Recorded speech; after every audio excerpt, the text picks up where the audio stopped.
All right, we're going to go and get started with the constitutional amendment, HB 151. Let me walk through the legislation that we have now, and then copies of 152, the enabling, will be here. First off, HB 151 repeals all local BACA, bingo CAs effective September 30th, 2026, and gives the new Gambling Commission authority over them until that repeal date. HB 151 also prohibits future local gambling amendments. It prohibits all forms of gaming with the exception of the following: a state education lottery, electronic games of chance, which means no tables, cards, dice, or dealers, traditional raffles, and traditional paper bingo. HB 151 also does not, and let me be clear, does not authorize sports betting. It is out. That was one of the biggest things. Sports betting is removed.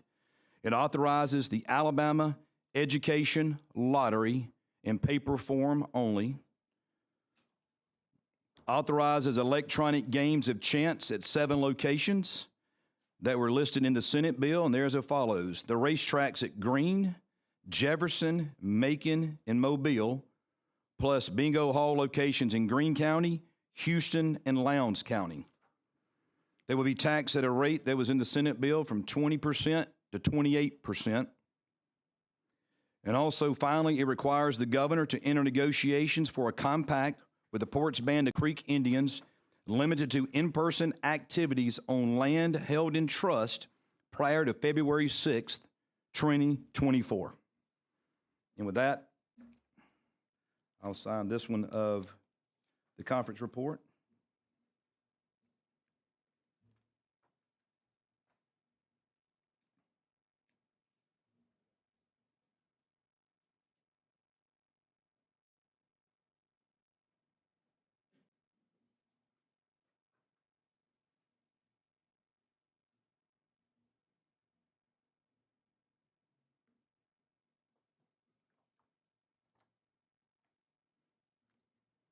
And Mr. Chairman, while you were explaining about the lottery, that does mean that lottery could be played in the multi-county and multi-state lottery. Absolutely. So the Powerball, Mega Millions, the multi-state games will also be in addition to the scratch-offs and also the Alabama State Lottery. Thank you. And we'll, and just, I guess, a good point while we bring this up, Senator.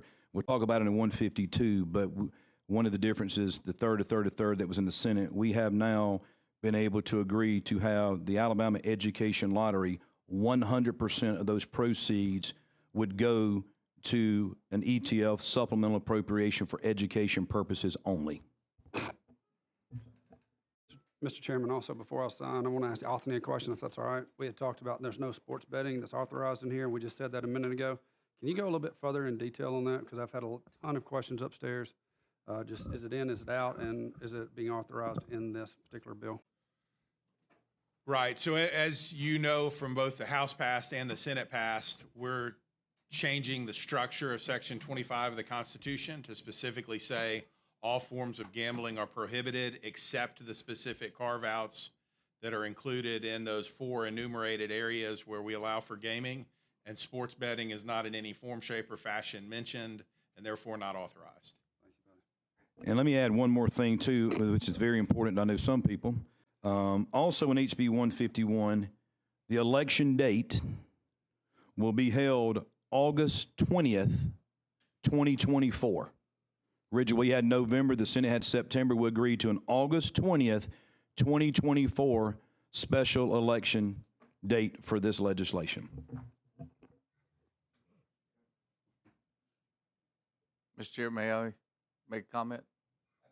Go ahead. First off, I want to thank House members for taking this on and moving forward with where we are.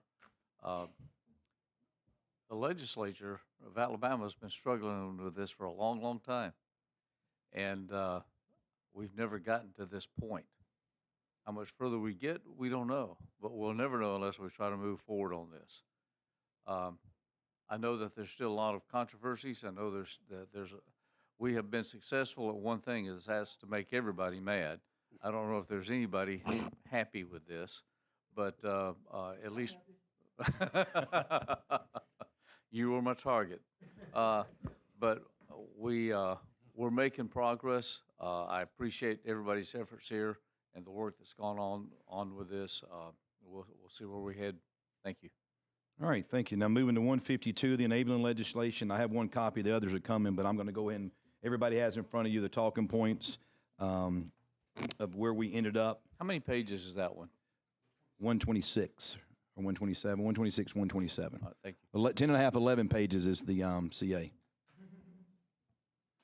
So in the enabling, and I'm going to go through where the differences were in each, we utilize the Senate passed Gambling Commission structure. All the enforcement division language is the same. So we will still have the Gambling Commission, where we had the Gaming Commission, the House. It will be the Gambling Commission. Underneath that will be the Enforcement Division. In addition to, we were putting back in the Lottery Corporation to oversee the lottery underneath that structure. How the license will be structured for those 7 locations, they must meet the suitability study that's in place. The initial license will be 10 years, with a license ranging from a minimum of $15 million to a max of $30 million. That's up from 5 and 10 that was in the Senate version.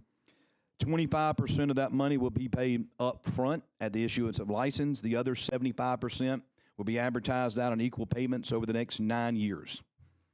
There's also a $35 million minimum investment requirement at all 7 locations to be able to get the license that must commence within the first 12 months. That was from the House version.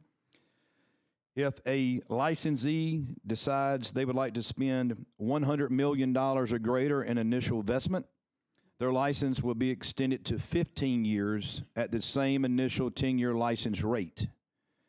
If a licensee would like to invest $200 million plus, their license will be extended initial license to 20 years at the initial license rate. The tax rate is set at 24% for the first 5 years. After that, it will be adjusted by the commission, by the rules they will set. The House passed Lottery Corporation, as already mentioned, is back in the legislation. And the Senate passed criminal laws, which even increased more than what was passed out of the House, is the version of the criminal laws that are in the new piece of legislation. Again, all lottery proceeds will be spent for educational purposes through a annual supplemental appropriation. We brought back in the language from the House that had the last dollar scholarships for 2-year community college and also technical colleges. The research dollars for higher ed is in. Also, we added in this time around the opportunity for scholarships for 4-year private and public universities within state.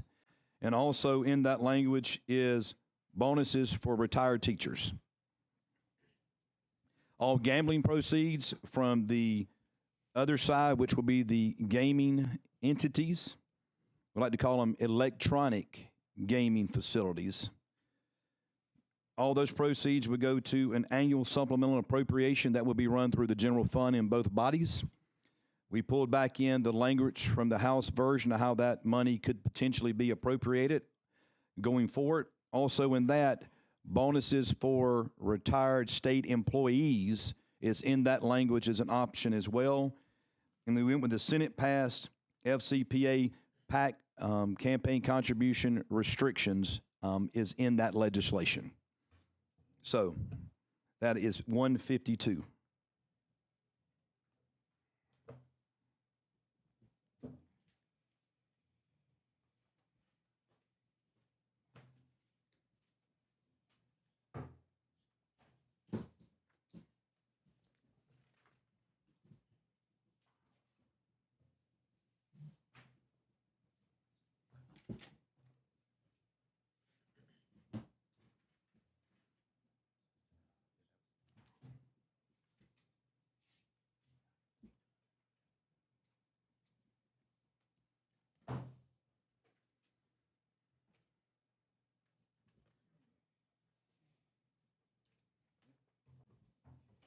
All right, with that, both HB 151 and 152 have been passed out of our conference committee with a 6-0 vote. Thank you for attendance this afternoon.